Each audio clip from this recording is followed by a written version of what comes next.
आप देख रहे हैं एम के सस्पेंस स्टोरी।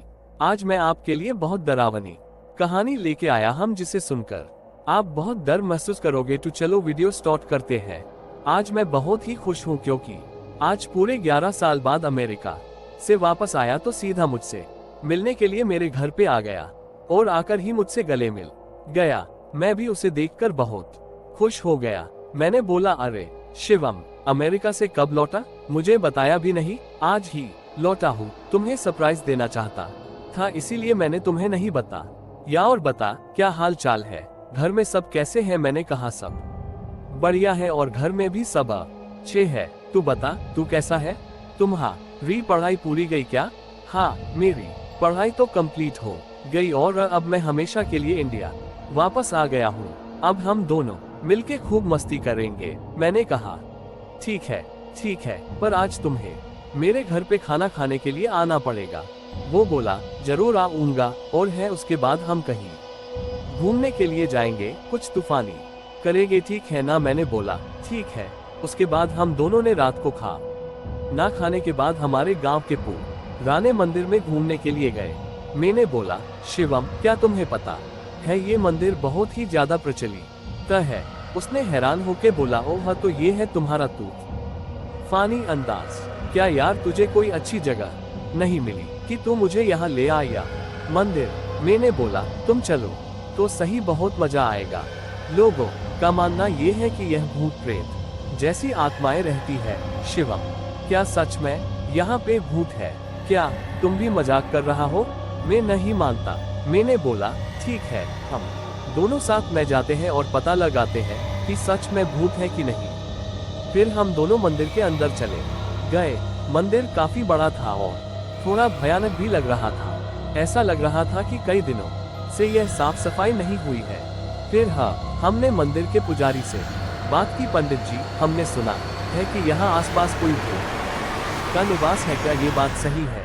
ये सुनकर वो पुजारी हमको घूरने लगा और बोला, चले जाओ यहाँ से, ये जगह तुम्हारे लिए सही नहीं है। मैंने बोला, क्यों पंडित जी?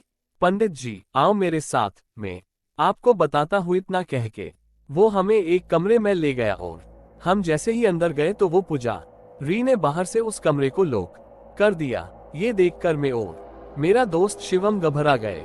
वहां पे अंदर जाके देखा तो हमारे तो होश ही उड़ गए। वहां उस रूम के अंदर कई सारे कंकड़ और हाड़ पे जर पड़े थे और बहुत ज्यादा गंदी बास आ रही थी। उतने में ही पीछे से दो बड़े और भयानक दिखने वाले आदमी आए। उन्हें देख कर ऐसा लग रहा था कि वो कोई साधारण इंसान नहीं बल्कि मांस और खून पीने वाले नरभक्षी है। यह सब देखकर हम बहुत डर गए।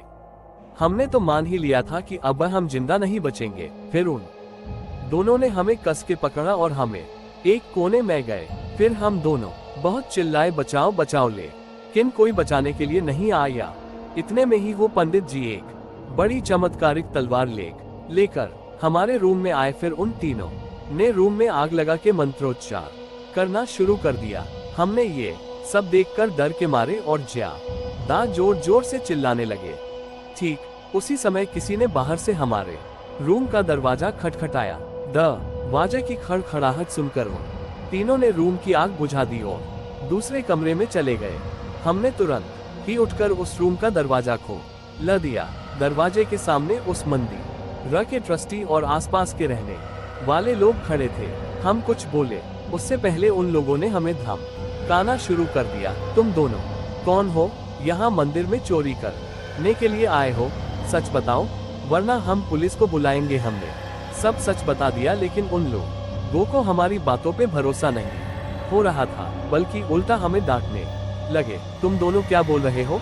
नशा करके आए हो क्या? ये मंदिर कई सालों पहले खंडेर हो चुका है। यहाँ कोई पुजारी नहीं है। अब चलो यहाँ से, वरना हम पुलिस को बुलाएंगे। ये सुनकर हमारे तो होश ही उड़ गए, क्योंकि हमने अभी तक जो देखा वो कई इंसान नहीं बल्कि उनकी प्रेत आत्माएं ही। हम तुरंत ही मंदिर से बाहर निकल गए। बाहर निकलते समय में मैंने मंदिर की खिड़की से अंदर देखा तो वो तीनों वहीं पे मौजूद थे और मुझे देखकर हंस रहे थे।